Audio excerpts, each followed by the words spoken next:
Boa tarde a todas e todos, a todas as pessoas que nos acompanham aqui hoje. Eu vou pedir desculpas, não cumprimentar nominalmente meus companheiros de mesa, mas vamos trazer eficiência aqui para os nossos 5 minutos. Eu queria trazer alguns pontos aqui do ponto de vista do que eu conheço, não sou especialista em drogas, nem na política de drogas, mas na dogmática penal e processual, e trazer alguns pontos dessa decisão, algumas curiosidades e alguns questionamentos que acabam nos atormentando aqui do ponto de vista processual e da prática, né, Dora, que é o que a gente está acostumado. Eu acho que o primeiro ponto que eu destaco dessa decisão é o reconhecimento de uma inconstitucionalidade parcial, apenas do porte e cultivo de uma substância, da cannabis, né, que inclusive foi alvo dos embargos de declaração para especificar quais tipos de cannabis, né. É uma discussão que traz aqui do ponto de vista da inconstitucionalidade do poder de declaração de inconstitucionalidade de maneira concentrada do Supremo Tribunal Federal, alguma estranheza, porque se nós estamos discutindo direitos individuais, se nós estamos discutindo a possibilidade do Estado invadir a minha esfera individual e de liberdade, inclusive de autolesão, por que em relação a uma substância e não em relação a outras substâncias, né? Isso aqui traz um outro questionamento, a gente pode levantar um outro questionamento de que por que não se faz esse questionamento de uma forma em vias de controle concentrado de constitucionalidade em relação ao órgão regulador, em relação à Anvisa.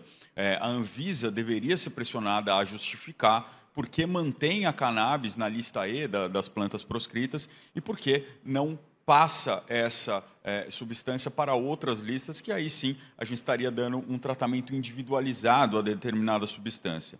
Eu acho que o segundo ponto que eu destaco é que é uma inconstitucionalidade, talvez da primeira vez aqui, eu não tenho certeza, o Manuel Carlos conhece muito mais de direito constitucional do que eu, pode dizer, em que se é declarado a inconstitucionalidade do preceito primário de um tipo penal, mas se mantém a constitucionalidade do preceito secundário. Então, o que o STF faz é tirar a constitucionalidade da criminalização do porte, do uso e do cultivo para uso pessoal de determinada substância, mas mantém as penas que já existiam. Na verdade, considera inconstitucional uma das penas, que é a prestação de serviço à comunidade, mas o inciso 1 e 3, que seria a admoestação verbal, o comparecimento aos cursos, se mantém, né? Eu acho que aqui também é algo que traz uma curiosidade dessa decisão e talvez um ineditismo. Um outro ponto que eu destaco aqui, e aqui eu não sei como está meu tempo, porque acabou ficando zerado aqui, é em relação à ilicitude extrapenal que é colocada, que é fincada nesse acórdão pelo STF. Uma ilicitude extrapenal, levanta o questionamento, seria uma ilicitude o quê? Uma ilicitude cível, uma ilicitude administrativa? E em caso sendo, na medida que eu considerei inconstitucional o preceito primário desse tipo penal, a incriminação, nós temos aqui uma figura atípica de uma ilicitude extrapenal sem uma norma que considera isso ilícito, já que essa norma foi considerada inconstitucional, né? Um outro ponto que se traz aqui, o acórdão fixa que esse procedimento para uma pessoa que seja flagrada com substâncias em determinada quantidade, que não seja considerado traficante, vamos fazer esse corte, ele vai ser sujeito a um juízo não penal, o que também traz aqui um grande questionamento que o CNJ vai ter que resolver.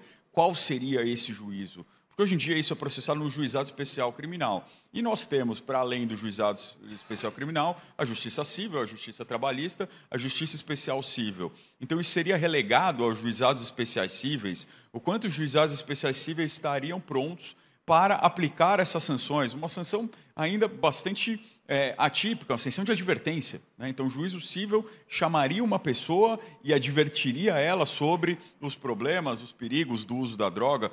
Como uma pessoa, a gente ouviu tantos especialistas aqui, psiquiatras, médicos, como essa pessoa teria um preparo para advertir sobre esse perigo, né? De uso de cannabis ou de qualquer outra substância. Para além disso, eu acho que o que traz aqui o maior receio para quem está na advocacia é essa presunção relativa das 40 gramas de cannabis. Porque na medida que você tem uma presunção relativa que pode ser avaliada e sempre será em medida discricionária pelas autoridades policiais e pelo Poder Judiciário, há um grande receio de que esse crivo discricionário continue sendo, lamentavelmente, feito com base em raça, em classe social, em localidade.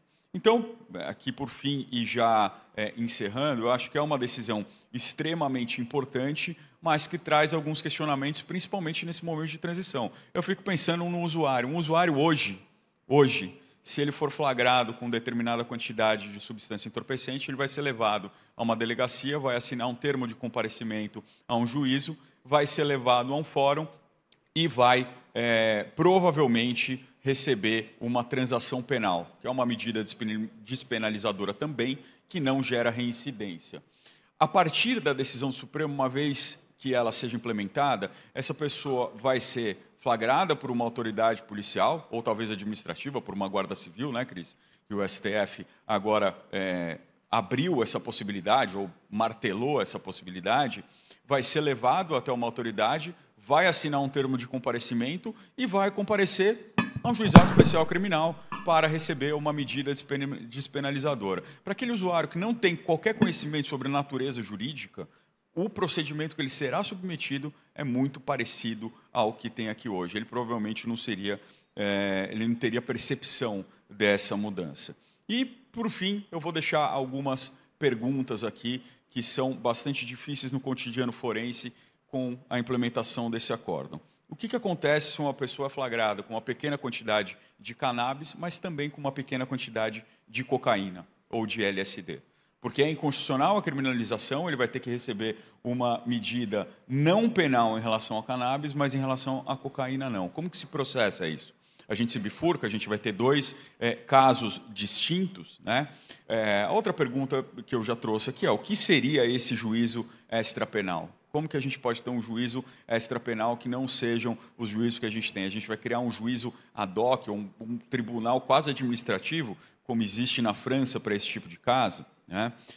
O que acontece com uma pessoa que é flagrada com cannabis reiteradamente? E a gente sabe que isso acontece. A gente sabe que os policiais que monitoram, que fiscalizam determinadas comunidades, vão lá prender essa pessoa várias vezes. Então, ela vai ser submetida várias vezes a esse procedimento, a essa burocracia, ser levado a uma delegacia, assinar um TC e receber uma admoestação verbal ou um curso, né? A gente sabe o que vai acontecer na prática, né? Provavelmente essa pessoa, em algum momento, vai aparecer com uma quantidade enorme de substância entorpecente de uma maneira mística, na verdade, de uma maneira criminosa, que a gente sabe como acontece.